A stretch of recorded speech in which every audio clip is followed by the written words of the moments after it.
श्री स्वामी समर्थ. जय जय स्वामी समर्थ. नमस्कार मंडळी, स्वागत आहे तुमचं माझ्या यूट्यूब चॅनेलवरती. आजचा दिवस तुम्हाला खूप छान, सुखाचा, आनंदाचा जाओ हीच मी स्वामींच्या चरणी प्रार्थना करते आणि आज नवीन व्हिडिओला सुरुवात करते.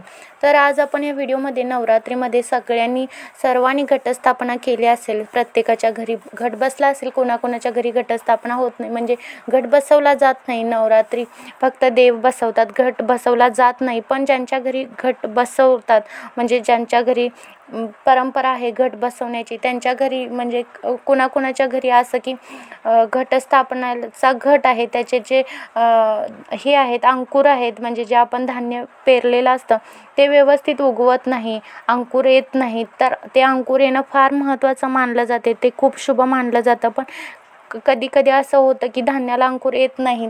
तर ते का येत नाही, ते आले नाही तर काय करावं, देवीची क्षमायाचना कशी करावी, घट भरगच्च उगवण्यासाठी काय करावं. पण लक्षात ठेवा, मी सुरुवातीलाच हे व्हिडिओच्या सांगते की घट उगवला नाही तरी आपण पूजन थांबवायचं नाही, अजिबात पूजन थांबवायचं नाही. घट उगवला नाही तरी पण आपला संकल्प आहे, पूजा आहे, ती कायम चालू ठेवायची आहे. 9 दिवस नवरात्र पूर्ण होईपर्यंत पूजा अजिबात तुम्ही थांबवायची नाही आहे. तर चला तर मग सुरुवात करूया छानशा व्हिडिओला. तर व्हिडिओ स्किप न करता शेवटपर्यंत नक्की बघा. चला तर मग सुरुवात करूया व्हिडिओला. नवरात्रीत घट बसवताना त्याची योग्य पद्धतीने उगम होणे, म्हणजे घटातील ज्वारी, गहू इत्यादींचे चांगले अंकुर येणे हे फार महत्त्वाचे मानले जाते. हे खूप शुभ मानले जाते आणि घरात सकारात्मक ऊर्जा निर्माण होते असा विश्वास आहे. घट चांगला उगवण्यासाठी आपण मागच्या व्हिडिओमध्ये व्हिडिओ मी बनवला होता, घट चांगला भरगच्च येण्यासाठी काय काय म्हणजे कोणत्या गोष्टी लक्षात घ्याव्या, कोणत्या गोष्टी काय कराव्या, ह्याच्यावर मी छानसा व्हिडिओ बनवला होता. तर तो व्हिडिओ अजून बघितला नसेल तर माझ्या चॅनलवरती जाऊन बघा. तर शास्त्रानुसार घट उगवला नसेल तर काय होते, हा प्रश्न धार्मिक आणि सांस्कृतिक दृष्टिकोनातून खूप महत्त्वाचा आहे. याचं उत्तर पूर्णपणे शास्त्र, प्रथा आणि श्रद्धेवर आधारित असतं. घटस्थापना किंवा घट हे नवरात्र देवीची स्थापना करण्याचे एक प्रतीक आहे. घटात जोंधळ किंवा जव पेरले जातात. ते उगवणं ही समृद्धी, शुभता आणि देवीच्या कृपेचं प्रतीक मानलं जातं. काही धर्मशास्त्रात आणि परंपरेनुसार घट न उगवणं हे अशुभ मानलं जातं. याचा अर्थ असा घेतला जातो की घरातील वातावरण, शुद्धता किंवा श्रद्धा योग्य पद्धतीने पाळली गेली नाही. कधीकधी याला देवीची नाराजी म्हणून देखील पाहिलं जातं. परंतु अनेक शास्त्रकार असं सांगतात की भावना शुद्ध असेल तर देवता प्रसन्न होते. घट उगवला नाही याचं तात्कालिक कारण नैसर्गिक किंवा मानवी चूक असू शकते आणि त्यावरून भविष्यातील अनिष्ट घडेल असं सांगितलं जात नाही. काही भागात जर घट उगवला नाही तर प्रायश्चित्त पूजन, जसं की देवीचं क्षमायाचन स्तोत्र किंवा दुर्गा सप्तशतीचं अधिक पठण केलं जातं. दुर्गा सप्तशतीचे अधिक अध्याय वाचा. म्हणजे जर तुमच्या घरी घट उगवला नाही तर देवीची क्षमायाचना म्हणून दुर्गा सप्तशतीचं अधिक पठण करा किंवा क्षमायाचन स्तोत्र तुम्ही पठण करा किंवा देवी दुर्गाचं सप्तशतीचं अधिक म्हणजे रोज अधिक पठण करा. नवचंडी यज्ञ किंवा देवीची क्षमायाचना करा. पुन्हा घट पेरून संकल्प करून पूजा सुरू ठेवा. पुरोहितांचा सल्ला घेऊन स्थानिक परंपरा पाळा. महाभारत, पुराणे आणि भक्तिकाव्य यामध्ये भाव सर्वश्रेष्ठ मानले गेले आहेत. देवता भावाने पूजली गेली की पूजन स्वीकारतात. काही परंपरेनुसार अशुभ मानले जाते, परंतु भावपूर्ण पूजेला प्राधान्य आहे. शुद्धता, नियम, श्रद्धा तपासणे गरजेचे. देवीची कृपा केवळ बाह्य लक्षणावर नाही, अंतःकरणाची भक्ती अधिक महत्त्वाची. घट उगवला नसेल तर शास्त्रानुसार काय होतं, काय करावं हे आपण पाहूया. तर हे धार्मिकदृष्ट्या खूप महत्त्वाचं आहे. शास्त्रात काही उपाय आणि दृष्टिकोन दिले आहेत. जर घट उगवला नसेल तर शास्त्रात काही उपाय दिलेले आहेत, ते आपण पाहूयात. घट उगवला नसेल तर शास्त्रानुसार क्षमा मागावी, म्हणजे मी सांगितलं तसं क्षमायाचन करावे. शास्त्रानुसार घट उगवला नाही तर देवीची क्षमायाचना करणे सर्वप्रथम सांगितले आहे.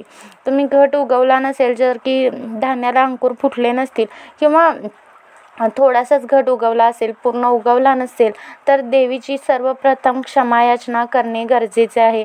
देवी तुम्ही असं म्हणजे आपल्या देवाऱ्यासमोर बसून म्हणा, देवी अज्ञानाने माझ्याकडून काही चूक झाली असल्यास कृपया मला क्षमा कर. शुद्ध मनाने देवीची पूजा करावी. दुर्गा सप्तशतीचे अधिक अध्याय किंवा संपूर्ण पाठ करावा.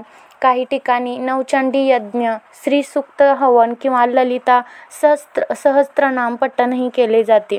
शास्त्रात हेही मान्य आहे की दुबार संकल्प करून नव्याने घट पेरता येतो. हे स्थानिक परंपरेनुसार आणि पुरोहितांच्या सल्ल्याने केले पाहिजे. शास्त्रानुसार सर्वात महत्त्वाची गोष्ट म्हणजे देवी केवळ मंत्र, तंत्र, यंत्र किंवा विधीनेच नव्हे तर भक्तीनेही प्रसन्न होते.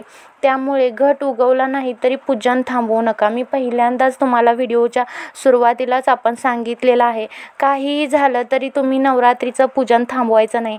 जरी घट उगवला नाही तरी तुम्ही पूजन थांबवू नका, कारण देवी केवळ मंत्र, तंत्र, यंत्र किंवा विधीनेच नव्हे तर भक्तीने, आपली भक्ती शुद्ध असली, आपण मनातून मन भावाने भक्ती केली असली, देवीची आपण दररोज पूजा केली असेल, भक्तीने केली असेल तर भक्तीने देवी प्रसन्न होते. त्यामुळे घट उगवला नाही तरी पूजन थांबवू नका.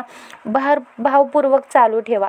स्थानिक परंपरा आणि पद्धतीनुसार निर्णय घ्या. म्हणजे तुम्ही जिथं राहताय तिथल्या काही परंपरा, तिथल्या काही रूढी असतात, त्यांना म्हणजे जसं की आपलं पुरोहित असेल, कोण घरातील वरिष्ठ असतील किंवा आजूबाजूचे किंवा आपल्या गावात अशी लोक असतील तर त्यांना विचारावा की काय करायला पाहिजे. पुरोहितांच्या सल्ल्याने सर्व काही केलं पाहिजे. आपण स्वतःच काही करू नका आणि मी सांगितल्याप्रमाणे भावपूर्वक पूजन चालू ठेवा. स्थानिक परंपरा आणि पद्धतीनुसार तुम्ही निर्णय घ्या. काही भागात हे सामान्य मानले जाते आणि विशेष प्रायश्चित्त लागत नाही. काही ठिकाणी मात्र विशिष्ट पूजाविधी करावे लागतात. जर घट उगवला नसेल तर काही ठिकाणी म्हणजे त्यांच्या ठिकाणी विशिष्ट पूजाविधी करावे लागतात. देवीची मनोपूर्वक क्षमा मागा. दुर्गा सप्तशती पठण करा. नवचंडी, श्रीसूक्त हवन, ललिता सहस्त्रनाम, प्रायश्चित्त पूजन करा. पूजन चालू ठेवा. श्रद्धा आणि भक्ती कायम ठेवा. घट उगवला नाही तरी पूजन थांबवायचं नाही. शुद्ध अंतःकरण, श्रद्धा आणि भक्ती यामुळे देवी प्रसन्न होते. तर हा व्हिडिओ कसा वाटला हे मला कमेंट करून नक्की सांगा. तर ही अत्यंत महत्त्वाची माहिती मला तुमच्यापर्यंत पोहोचवायची होती. व्हिडिओ आवडला असल्यास लाईक, शेअर करा. माझ्या चॅनलवरती तुम्ही नवीन असाल तर सबस्क्राईब करा आणि हा व्हिडिओ आपल्या मित्रपरिवारांसोबत जास्तीत जास्त शेअर करा, म्हणजे ही अत्यंत महत्त्वाची माहिती त्यांच्यापर्यंतही पोहोचेल. चला तर मग भेटूया अशाच एका छानशा व्हिडिओमध्ये. तोपर्यंत सर्वांना श्री स्वामी समर्थ.